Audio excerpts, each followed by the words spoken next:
అలా నోరు తెరిచి మాట్లాడుతూ ఇది ఇక్కడికి ఆగిపోలేదు అక్కడికి ఆగిపోలేదు అని చెప్పి నేనేమంటున్నా, ఒక మేరు పర్వతం మీద మీరు ఎదిరించాలంటే మీకు ఆ శక్తి సరిపోదు.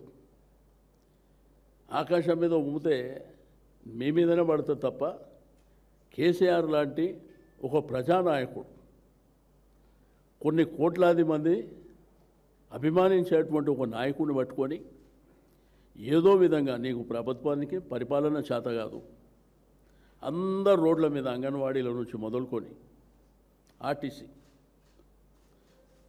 వాళ్ళు 43,000 మంది ఉద్యోగులు,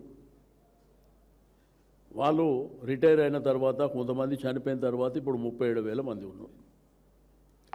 నిన్న వాళ్ళ ప్రభుత్వం ఏం చెప్తుంది, మేమేదో వాళ్ళని రెచ్చగొడుతానంట వాళ్ళ సమయం పోతారా అంటే మనకు జ్ఞానం ఉండి మాట్లాడుతున్నా. రెండోది, మీ మేనిఫెస్టోలో ఏం పెట్టారు? కేసీఆర్ గారు వాళ్ళని గుండెల్లో పెట్టుకొని చూసుకోవాలని వాళ్లకు ప్రభుత్వంలో విలీనం చేయాలని చెప్పి మేము క్యాబినెట్లో నిర్ణయం తీసుకొని గవర్నర్కి పంపించినాం. ఆ ప్రాసెస్ అంతా జరిగిపోయింది.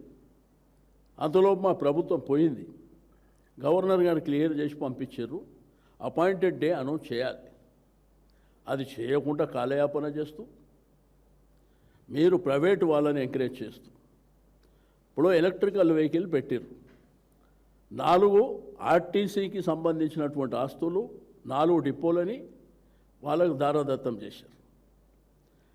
అంటే ఆర్టీసీ అనేది పేద ప్రజలు, మధ్యతరగతి కుటుంబాలు, రైతులకు అసలు భారతదేశంలో ఆర్టీసీకి చాలా పేరు ప్రఖ్యాతలు ఉన్నాయి.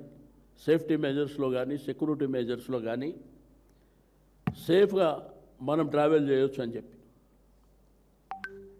అంటే ఎలక్ట్రికల్ వెహికల్ను ఆర్టీసీ ఉద్యోగులకు నడిపేయడం చేత కాదా? కండక్టర్గా పనికిరాదా? అంటే వేరే రాష్ట్రాల నుంచి మీరు తెచ్చుకొని మీరు ఎలక్ట్రికల్ వెహికల్ నడిపిస్తారా? ఎలక్ట్రికల్ వెహికల్ని మీరు ప్రైవేట్ వాళ్ళు అంటే వేరే రాష్ట్రాల నుంచి తెచ్చుకొని, అంటే తెలంగాణ రాష్ట్రాన్ని సాధించింది దీనికేనా? కాబట్టి నిన్న వికారాబాద్ జిల్లా, ఇది స్వయంగా ముఖ్యమంత్రి గారి జిల్లా, అక్కడ వికారాబాద్ జిల్లా స్టేషన్ హౌస్ ఆఫీసర్ అంటే సిఐ, తాండూరు పట్టణ పరిధిలో గల టెంట్ హౌస్ షాప్ ఓనర్లు, ఫంక్షన్ హాల్ ఓనర్లు, కమ్యూనిటీ అండ్ కన్వెన్షన్ హాల్ ఓనర్లు మరియు అసోసియేషన్కు సంబంధించిన వ్యక్తులందరికీ తెలియజేయనది ఏమనగా, ప్రస్తుతం ఆర్టీసీ కార్మికుల సమ్మె నడుస్తుంది. ఇట్టి సమ్మె పూర్తిగా చట్ట విరుద్ధమైంది మరియు గవర్నమెంట్కు వ్యతిరేకమైంది.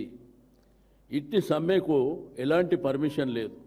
కావున పైన తెలిపిన వ్యక్తులందరికీ ఇట్టి సమ్మెకు మీ యొక్క సామాన్లు కానీ టెంట్లు కానీ ఇచ్చి అట్టి సమ్మెకు మద్దతు పలికినచో అట్టి వారిపై చట్టరీత్యా చర్యలు తీసుకుంటామని సందర్భంగా తెలియజేస్తాం.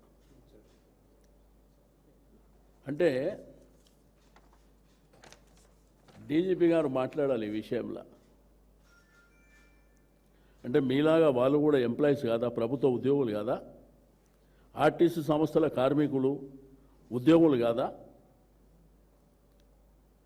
అంటే ఈ విధంగా పోలీసులను పెట్టి ఏదైనా వచ్చాయని చెప్పి మీరు అనుకుంటారు కదా. రెండోది, మీ ఇచ్చిన మేనిఫెస్టోలా వాళ్ళకు హామీలు ఇచ్చారు, అది ఇంప్లిమెంట్ చేయమంటారు కదా. వాళ్ళకు ఉద్యోగ భద్రత కల్పించమంటారు, వాళ్ళకున్న పెండింగ్ డిఏలు ఏమంటుండ్రు, ఈ ప్రైవేటు వాళ్ళని పక్కన పెట్టి మాకే హ్యాండ్ ఓవర్ చేయమంటారు. అది తప్ప? ఇక పోతే కాళేశ్వరం చరిత్ర ఆల్రెడీ బుక్లెట్ మీ దగ్గర కూడా ఉంది, మీ లైబ్రరీలో కూడా ఉంది. ఇంత పెద్ద చరిత్ర కాళేశ్వరం ప్రాజెక్ట్ అంటే రాహుల్ గాంధీ గారు ఎలక్షన్ల ముందు, తర్వాత రేవంత్ రెడ్డి గారు వాళ్ళ ప్రభుత్వం వచ్చిన తర్వాత 2 పిల్లర్లు కుంగిపోతే, అంటే 3 బ్యారేజీలు, 15 రిజర్వాయర్లు, 21 పంప్ హౌసులు, 203 కిలోమీటర్ల సొరంగాలు, 1530 1 కిలోమీటర్ల గ్రావిటీ కెనాల్స్, 98 కిలోమీటర్ల ప్రెజర్ మెయిన్స్, 141 టీఎంసీల స్టోరేజ్ కెపాసిటీ, 530 మీటర్ల ఎత్తుకు లిఫ్ట్ చేస్తుంది.